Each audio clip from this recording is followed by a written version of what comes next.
अरिहंत सिद्ध सूर्योपाध्याय साधु सर्व अर्थ के प्रकाशी मांगलिक उपकारी हैं।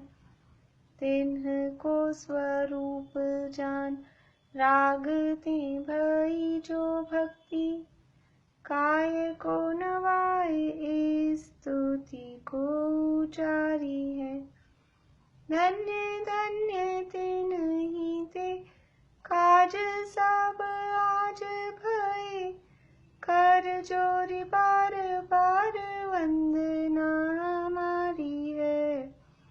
मंगल कल्याण सुख ऐसो हम चाहत हैं। हो मेरी ऐसी दशा जैसी तुम धारी है। हो मेरी ऐसी दशा जैसी तुम धारी है। मंगलमय मंगल करण वीतराग विज्ञान नमो ताई जाते भये अरहंतादि महान। करि मंगल करि हो महा ग्रंथ करण को काज जाते मिले समाज सब पावे निज पद राज। बहुविधि मिथ्या गहन करी मलिन भयो निज भाव ताको होत अभाव है सहज रूप दर्शाव सहज रूप दर्शाव। मोक्ष मार्ग प्रकाशक इसमें 5वां अधिकार अपना चल रहा है और इसमें ज्ञान योग मीमांसा की चर्चा चल रही थी और इसके अंतर्गत लास्ट पैराग्राफ अपना इसका बचा था ज्ञान योग मीमांसा का। मूल तो हेडिंग था सर्वव्यापी अद्वैत ब्रह्म और उसमें फिर बहुत सारे और प्रकरण अपन ने देखे हैं। वो माया की उत्पत्ति हुई, फिर उसके बाद में वो ब्रह्मा विष्णु महेश का बताया, फिर ये अवतार मीमांसा और भक्ति योग मीमांसा, इसके बाद में ज्ञान योग मीमांसा। देखिए पेज नंबर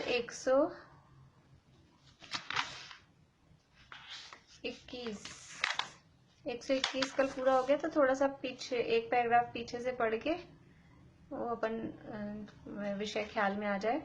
121 पेज का लास्ट पैरा यहाँ से पढ़ते हैं। ये वो पवन आदि की साधन करता है, प्राणायाम करता है और उसको समझता है मैं धर्म कर रहा हूँ, सांस को रोक के रखता है और इस तरह के काम करता है और उससे धर्म समझता है। और ये जो प्राणायाम वगैरह की साधना होती है उसमें कुछ वो श्वास लेते हैं छोड़ते हैं, उसके कुछ स्वर निकलते हैं, कुछ उसकी आवाज होती है, तो उसमें ऐसे ऐसे शब्द समझता है जैसे तो ये कोई मैं भगवान का नाम ले रहा हूँ, इस तरह की वो बात समझता है। तो सोहम शब्द का तो अर्थ यह है सो मैं हूँ, यानी जैसो यानी जो भगवान है वो मैं हूँ। सोहम शब्द अपने भी चलता है, अपने ध्यान के सूत्रों में सोहम इस तरह के ध्यान के सूत्र अपने भी होते हैं, लेकिन वहां ये तो समझ में आए, यहाँ ऐसी अपेक्षा चाहिए कि सो कौन, उसके समान मैं हूँ, ऐसा हम विचार कर रहे हैं तो ये तो समझ में आए कि किसके समान मैं हूँ, वो है कौन, तब उसका निर्णय करना चाहिए। क्योंकि तत् शब्द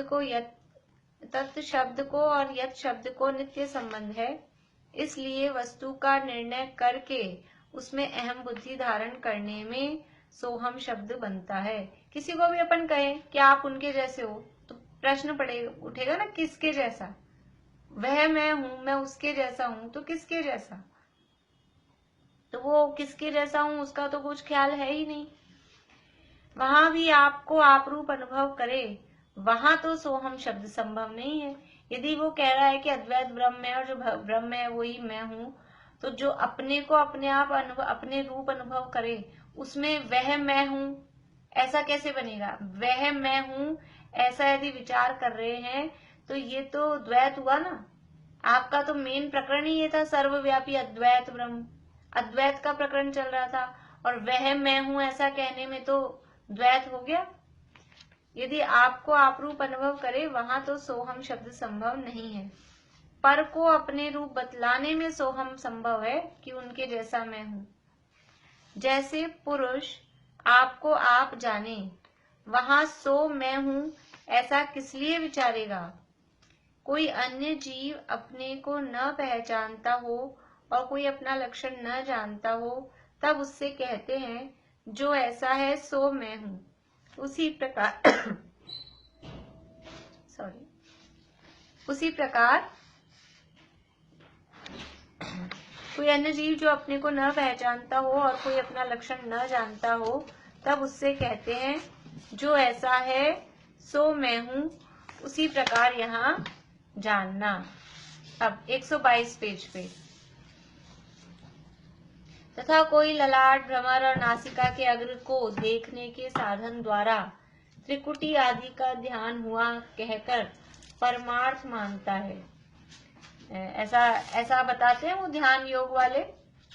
ये नाक की सीध में देखो, नाक को देखो, नाक का ध्यान करो, फिर ये ललाट का, ये ऐसे भ्रकुट, इनका ये सब इस तरह से उनको वो केंद्रित करने को कहते हैं, ललाट पे ध्यान दो और नाक पे ध्यान दो। तो इनको देखने के साधन द्वारा त्रिकुटी आदि का ध्यान हुआ कहकर परमार्थ मानता है। वहां नेत्र की पुतली फिरने से मूर्तिक वस्तु देखी, उसमें क्या सिद्धि है? अभी नाक के अग्रभाग को अभी नेत्र की पुतली फिरी ना, ऐसे देखा, तो ये जो देखा ये तो मूर्तिक है, मूर्तिक वस्तु देखी, उसमें क्या सिद्धि हुई? नाक के अग्रभाग, ऐसा लगता है भगवान की नासाग्र दृष्टि है। अपने यहाँ भी ऐसे समझते हैं, भगवान की नासाग्र दृष्टि है तो अपन भी नासाग्र दृष्टि कर लो। तो वास्तव में वो भगवान की जैसा बाहरी क्रियाकांड करने से भगवान नहीं बन जाएंगे। वो अंदर की वीतरागता या कर्मों का अभाव, राग द्वेष का अभाव, वो तो किया नहीं। अंदर तो मोह राग द्वेष पूरे पड़े हैं, और नाक पे दृष्टि कर ली तो क्या होगा? सिर दुखने लग जाएगा। नासाग्र दृष्टि करके बैठेंगे और अंदर लक्ष्य आत्मा का नहीं है, तो ये तो अंदर आत्मा का लक्ष्य होता है तो ऑटोमेटिकली वो नासाग्र दृष्टि हो जाती है। नाक को देखने बैठेंगे तो नाक ही दिखेगी और क्या दिखेगा, और ज्यादा देर ऐसा करेंगे तो सिर दुखने लग जाएगा। ऐसे साधन से किंचित अतीत अनागत आदि का ज्ञान हो, वह वचन सिद्धि हो, वह पृथ्वी आकाश आदि में गमनादि की शक्ति हो, वह शरीर में आरोग्यता अधिक हो, तो यह तो सर्व लौकिक कार्य हैं। देवादिक को स्वयं में भी ऐसी शक्ति पाई जाती है। इससे कुछ अपना तो भला होता नहीं है, भला तो विषय कषाय की वासना मिटने पर होता है। यह तो विषय कषाय का पोषण करने के उपाय हैं। इसलिए यह सर्व साधन किंचित भी हितकारी नहीं है। ये कुछ ऐसे साधन किए, योगा प्राणायाम, ये जो भी कुछ किया इस तरह से, या ध्यान लगाया, ऐसा कुछ भी किया तो कुछ या तो इस विशेष ज्ञान का क्षेपक्षम कुछ हो गया, अतीत अनागत का ज्ञान हो गया, इस तरह की कुछ साधना करके कोई मंत्र सिद्धि कर ली तो कुछ विशेष ज्ञान हो सकता है, अथवा वचन सिद्धि हो गई, ऐसा हो गया कि आप जो बोलते हो वैसा ही हो जाता है। तो ऐसे वचन सिद्धि हो गई, या पृथ्वी आकाश आदि में गमन करने की शक्ति हो गई, कुछ रिद्धि विद्धि इस तरह की मिल गई।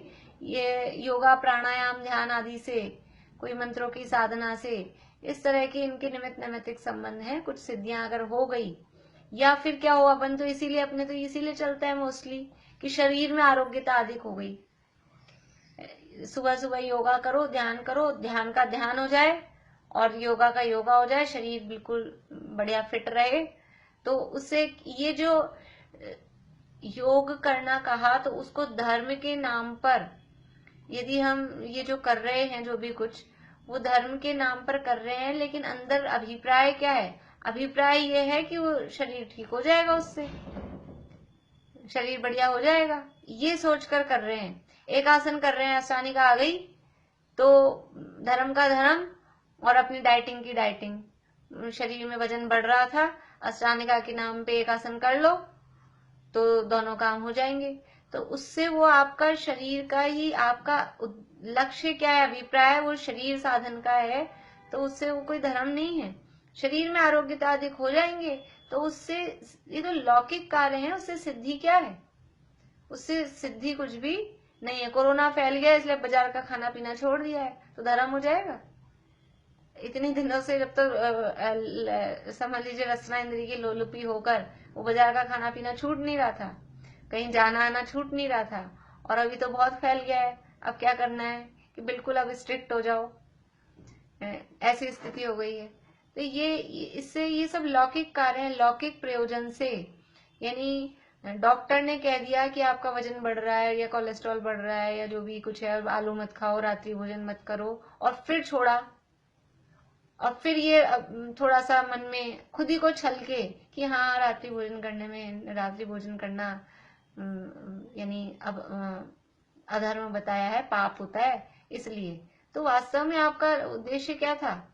डॉक्टर के कहने पे छोड़ा है तो उससे आरोग्य का ही लाभ है, उससे कोई धार्मिक सिद्धि नहीं है, लौकिक कार्य है। देवादिक को स्वयं में भी ऐसी शक्ति पाई जाती है कि थोड़ा बहुत अतीत अनागत का ज्ञान है, वचन सिद्धि है, या कुछ गमन इधर उधर आकाश आदि में गमन करने की। ये देवादिक को अपने आप ही ऐसी सिद्धि रिद्धियां हैं।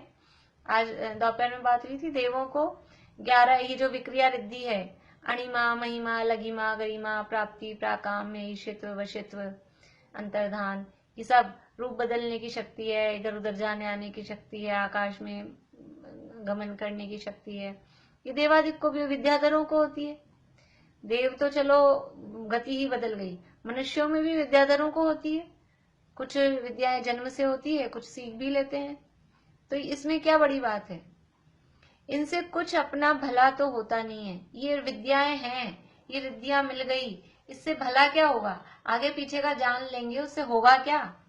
लौकिक कार्यों में को ही साधेंगे ना, आगे पीछे का किस लिए जानते हैं? लौकिक कार्यों को साधने के लिए जानते हैं। हम परीक्षा में पास होंगे कि नहीं होंगे, या हमारा बेटा हमारी सेवा करेगा कि नहीं करेगा, या जो भी कुछ जैसा भी प्रयोजन हो, वो सब लौकिक कार्य उससे साधते हैं।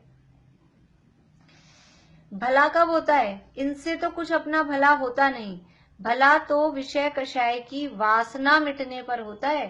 अंदर जो विषय कषाय की वासना पड़ी है वो मिटे, तो ये रिद्धियां नहीं भी हो तो भी अपने आप में ही शांति है, आकुलता नहीं है। आकुलता है, रिद्धियां हो और आकुलता बहुत है, अंदर विषय कषाय की वासना भरी पड़ी है, तो उससे कुछ फायदा होने वाला नहीं है। यह तो विषय कषाय का पोषण करने के उपाय हैं। ये शरीर के स्वास्थ्य के लिए योगा किया, प्राणायाम किया, तो इससे विषय कषाय तो मिटे नहीं। और वो क्यों कर रहे हैं? कि जिससे हमारा शरीर फिट रहे, तो हम अच्छे से और बढ़िया तरीके से विषय भोग सकें। क्योंकि शरीर में अगर तकलीफ है तो हम विषय भोग नहीं भोग सकते हैं। अभी पेट गड़बड़ हो रहा है और फिर रसगुल्ले, गुलाब जामुन, मालपुए सब बन गए, तो अब कहाँ खा पाएंगे? लूज मोशन हो रहे हैं तो खिचड़ी खानी पड़ेगी, फिर क्या होगा? इसलिए इन विषय भोगों को भोगने के लिए वो शरीर को स्वस्थ रखना चाहते हैं, तो इससे तो विषय पोषण करने के ये उपाय कर रहे हैं। और जो भी कुछ है, अतीत अनागत का ज्ञान भी हो रहा है, उससे भी क्या कर रहे हैं कि विषयों का ही पोषण कर रहे हैं। इसलिए यह सर्व साधन किंचित भी हितकारी नहीं है। इनमें कष्ट बहुत मरणादि पर्यंत होता है और हित सदता नहीं है। कष्ट कितना होता है? योगा प्राणायाम वगैरह कर रहे हैं, या और भी जो ललाट, भ्रमर, नासिका के अग्रभाग को देखने की बात कही, कुछ भी इस तरह के जो उपाय करते हैं, साधना करते हैं, तो कष्ट बहुत होता है। मरणादि पर्यंत, मर भी जाए इस तरह का तक का भी कष्ट होता है। तो कष्ट तो बहुत होता है और हित कुछ सदता नहीं है। हित क्या है? हित था कि आत्मा की प्राप्ति हो, सच्चा सुख प्राप्त हो, सुख की निराकुलता की प्राप्ति हो, तो हित तो कुछ सदता नहीं है। इसलिए ज्ञानी वृथा ऐसा खेद नहीं करते। जो ज्ञानी होते हैं वो व्यर्थ में ऐसा खेद नहीं करते। कषाई जीव ही ऐसे साधन में लगते हैं। ज्ञानी है वो वस्तु स्वरूप को जानते हैं कि हमारा भला, वो राग द्वेष यानी मोह राग द्वेष कम होंगे, उनका अभाव होगा, उससे हमारा भला होगा। और शरीर आदि या अन्य जो भी लौकिक सुख सुविधाएं हैं, जो अनुकूलताएं हैं, वो भी बाहरी इन उपायों से नहीं आने वाली हैं। वो पुण्य का उदय होगा, पुण्य प्रमाण अनुकूलताएं, शरीर का व्यवस्था, वो पुण्य प्रमाण बनने वाली है। तो जो ज्ञानी है वो तो इस बात को जानता है, इसलिए वो इसमें नहीं उलझता है। और अज्ञानी कषाय जीव ही ऐसे साधन में लगते हैं। तथा किसी को बहुत तपस्शरणादि द्वारा मोक्ष का साधन कठिन बतलाते हैं, किसी को सुगमता से ही हुआ कहते हैं। उद्धवादिक को परम भक्त कहकर उन्हें तो तप का उपदेश दिया कहते हैं, और वेश्यादिक को बिना परिणाम केवल नामादिक ही से तरना बतलाते हैं। कोई ठिकाना ही नहीं है। ये जो ज्ञान योग वाले हैं क्या कहते हैं, किसी को तो बहुत उसने तप किया तब उसको मोक्ष हुआ, और किसी को ऐसे ही हो गया, कोई तप नहीं किया। और उसके उदाहरण देते हैं। उद्धवादिक, मैंने आपको बताया था 2-3 दिन पहले, उद्धव का नाम, कृष्ण के मित्र थे उद्धव, वो एक ज्ञान मार्गी थे, और जो गोपियां थी वो भक्ति मार्गी थी। तो वो उद्धव अपना ज्ञान बताने समझाने आते थे कि तुम कृष्ण के लिए रोना धोना मत करो, कृष्ण अब नहीं आएंगे, वो तो अब अपने राजकाज में और इसमें लग रहे हैं। तो वो ज्ञान बताते थे, तो ज्ञान मार्गी थे उद्धव। और उद्धव आदि को वो परम भक्त हैं कृष्ण के, कृष्ण को भगवान मानते हैं ये। तो उनको परम भक्त कहकर उन्हें तो तप का उपदेश दिया। उद्धव को तो कहा तुम तप करो, तप से मोक्ष होगा, और उसको तप से मोक्ष बताया। और कोई वेश्यादिक और जो भी है, समझ लीजिए गोपियां वगैरह जो भी हैं, उनको बिना तप के ही केवल वो नाम लो तुम तो भगवान का, उसी से तुम्हारा उद्धार हो जाएगा। यानी जो समर्थ दिखा उसको तो कह दिया तुम तप करो, और जो ऐसे ही कमजोर दिखे कि तुम तो नाम लो, नाम लेने मात्र से ही तुम्हारा तरना हो जाएगा। ऐसा कोई ठिकाना ही नहीं है। अगर मोक्ष होना है तो या तो नाम लेने से हो तो सबको उसी से हो, या फिर तप करने से हो तो सबको उसी से हो। किसी को तप करने से हो रहा है, किसी को नाम लेने से हो रहा है, कुछ ठिकाना ही नहीं है। इस प्रकार मोक्ष मार्ग को अन्यथा प्ररूपित करते हैं। अन्य मत कल्पित मोक्ष मार्ग की मीमांसा। अब ये तो अन्य मत कल्पित की मोक्ष मार्ग किस प्रकार का, ये समझ लीजिए सर्वव्यापी अद्वैत ब्रह्म की चर्चा लगभग पूरी हो गई। अब अन्य मत कल्पित मोक्ष मार्ग की मीमांसा यहाँ से चालू कर रहे हैं। तथा मोक्ष को भी अन्यथा स्वरूप प्ररूपित करते हैं। वहां मोक्ष अनेक प्रकार से बतलाते हैं। मोक्ष का जैसे वो है ना, मोक्ष तत्व संबंधी भूल, उसमें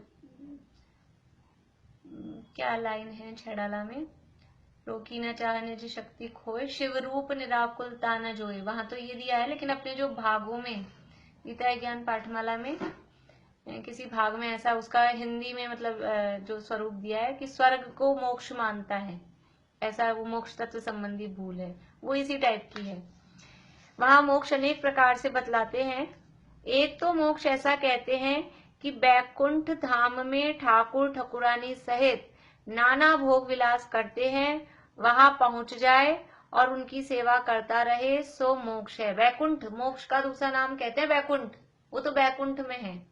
ऐसा अगर कोई अपने फ्रेंड सर्किल में कुछ ऐसे अन्यमति होंगे तो आप लोगों ने सुना होगा बैकुंठ शब्द वो लोग बोलते हैं। और ठाकुर जी वहां हैं, ठाकुर जी का मतलब है कृष्ण जी, भगवान को ठाकुर जी कहते हैं। अभी ठाकुर जी के पट बंद हैं, गोविंद देव जी के मंदिर चलते हैं इधर अपने जयपुर में, तो वहां कहते हैं अभी ठाकुर जी को भोग लगाएंगे, अभी ठाकुर जी सो रहे हैं, अभी पट बंद हैं, ऐसा। तो वहां बैकुंठ धाम में ठाकुर और ठकुरानी सहित वो नाना भोग विलास कर रहे हैं वो ठाकुर जी तो, और अपन वहां पहुंच जाओ बैकुंठ में और उनकी सेवा करो, बस उसी का नाम मोक्ष है। बैकुंठ मिल जाए उसी का नाम मोक्ष है।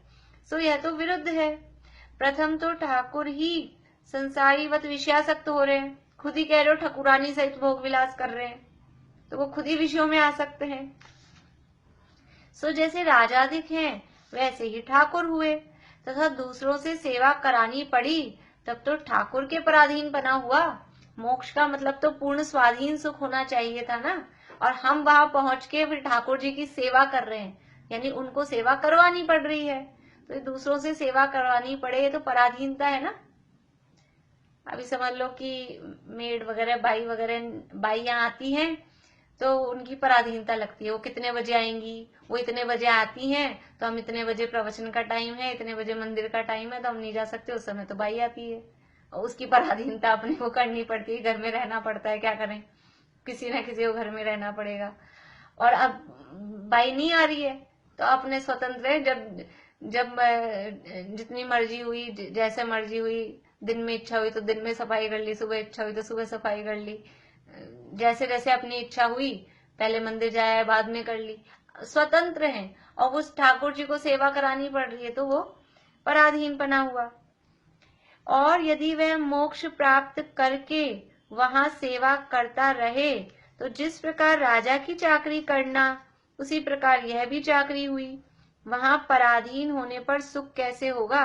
एक तो पहले आपका जो भगवान जिनको आप कह रहे हो उनकी विषयासक्तता और उनकी पराधीनता बताई, और दूसरी बात कह रहे हो आपको भी मोक्ष हो गया, तो मोक्ष जाके भी सेवा करनी पड़ रही है, वहां पे भी आपको जाके चाकरी करनी पड़ रही है। तो आप सेवा, चाकरी का मतलब नौकरी, नौकरी का मतलब पराधीनता, तो मोक्ष में गया और फिर कोई पराधीनता हुई, तो ये कैसा मोक्ष हुआ? तो जिस प्रकार यहाँ राजा की चाकरी की उसी प्रकार वहां भी चाकरी हुई। वहां पराधीन होने पर सुख कैसे होगा, इसलिए यह भी नहीं बनता। तथा एक मोक्ष ऐसा कहते हैं, ईश्वर के समान आप होता है सो भी मिथ्या है। यदि उसके समान और भी अलग होते हैं तो बहुत ईश्वर हुए।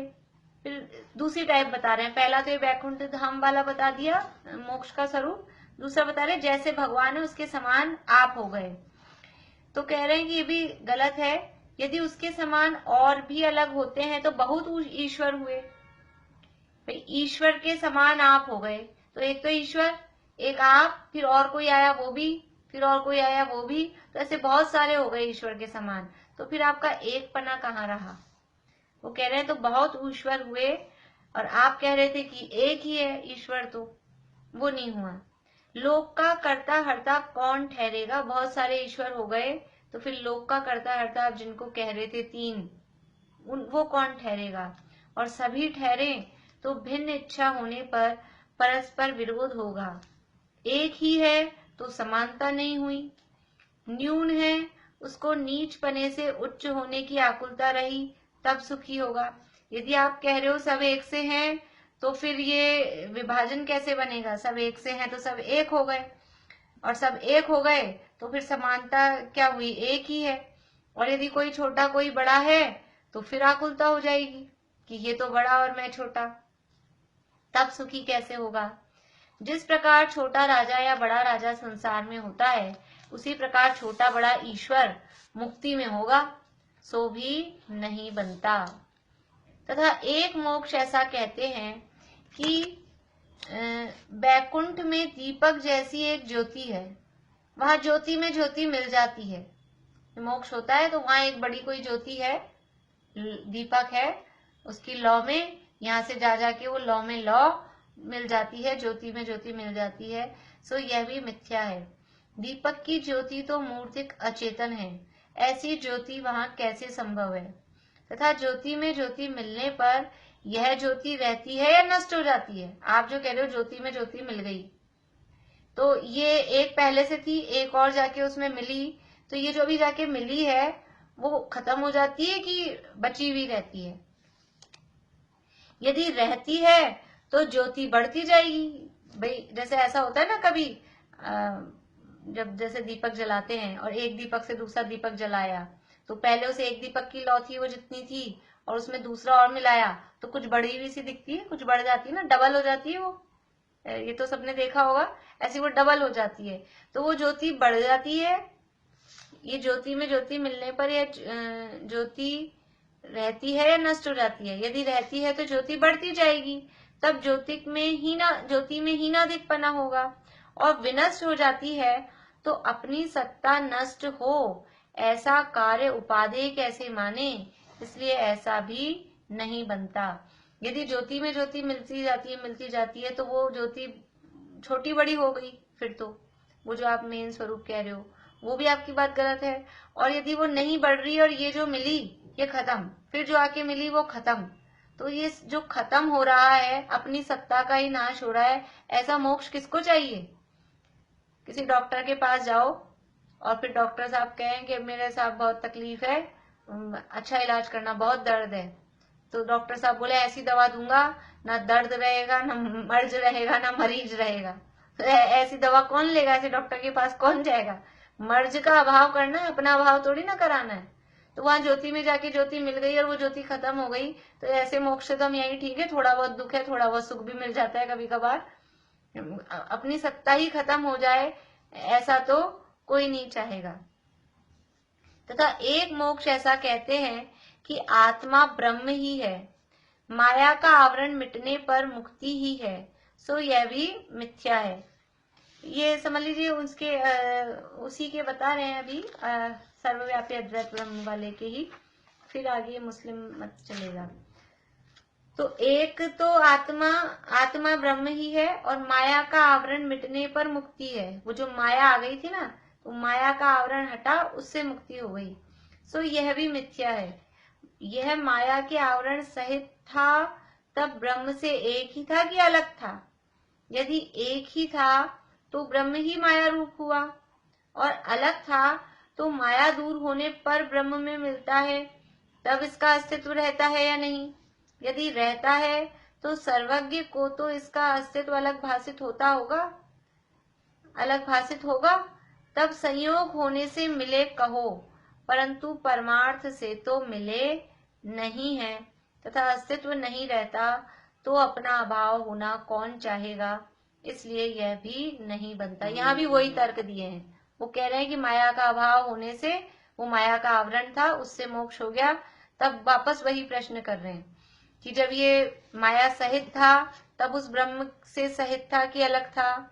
यदि ब्रह्म से सहित था तो वो ब्रह्म ही खुद माया रूप हो गया, और अलग था तो फिर वो माया जब दूर हो गई तो अब ये जाके ब्रह्म में मिलेगा कि अलग अलग रहेगा? जैसे वहां ज्योति में ज्योति मिलना कहा, ऐसे यहाँ वो ये ब्रह्म में मिला, तो ब्रह्म में मिला तो इसका अस्तित्व अलग बना रहा कि अस्तित्व खत्म हो गया? यदि अस्तित्व अलग बना रहा तो अलग ही है, फिर आपका एक कहाँ हुआ? सर्वव्यापी एक अलग ही है। और यदि उसमें जाके मिल गया, अस्तित्व ही खत्म हो गया, तो वही बात हो गई, सत्ता नाश वाली बात हो गई, और अपनी सत्ता का नाश होना वो तो वास्तव में उचित नहीं है, इसलिए यह भी नहीं बनता।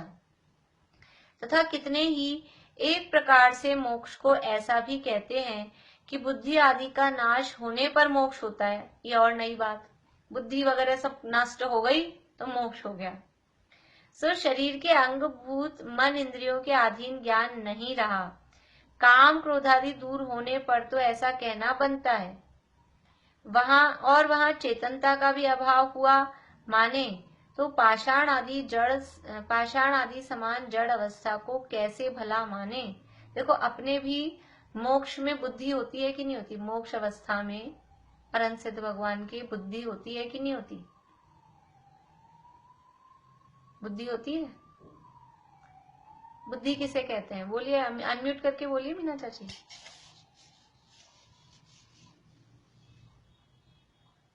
ज्ञान भी बोलेंगे ना, बुद्धि कि मति बुद्धि। बुद्धि है मति ज्ञान का नाम, अकेला ज्ञान नहीं, बुद्धि है, वो मति ज्ञान का नाम है। मति ज्ञान को बुद्धि कहते हैं। तो केवल ज्ञान अवस्था में बुद्धि नहीं है, मति ज्ञान नहीं है, तो वहां भी बुद्धि का अभाव है। लेकिन केवल ज्ञान तो है ना, केवल ज्ञान हम मान रहे हैं, तो केवल ज्ञान है तो फिर ये बुद्धि वगैरह की बात नहीं है।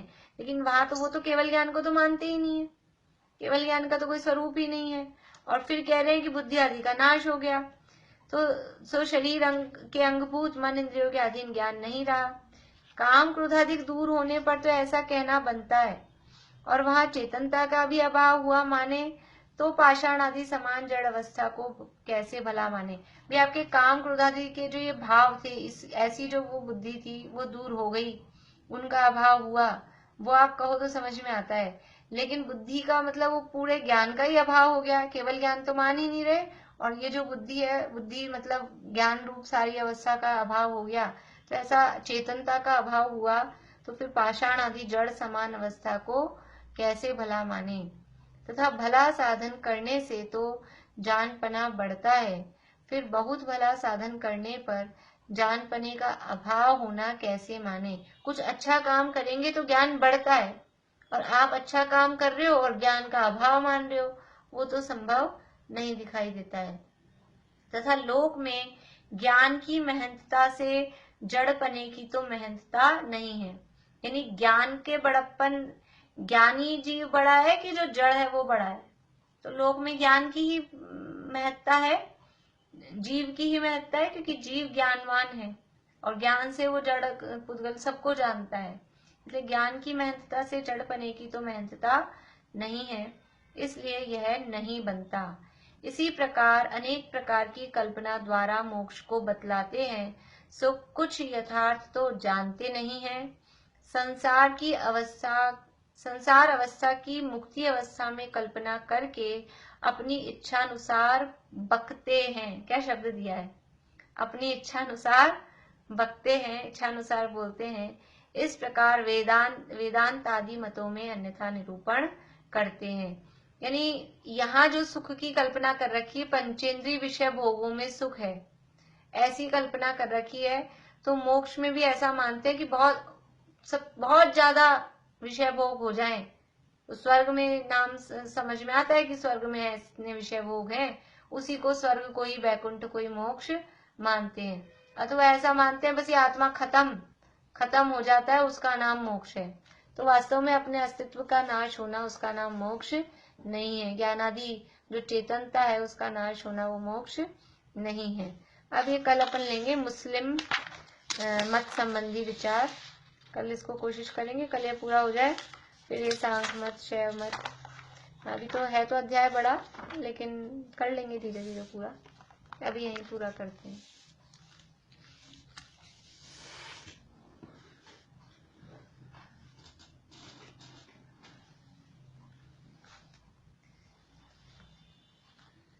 नर तन विदारन मरन मारन, मलिन भाव विलोक के, दुर्गंधमय मल मूत्रमय नरकादि थल अवलोक के, जिनके न उपजे जुगुप्सा सम भाव महल मसान में, वे श्रेयस कर श्री श्रेयांस विचरे ध्यान।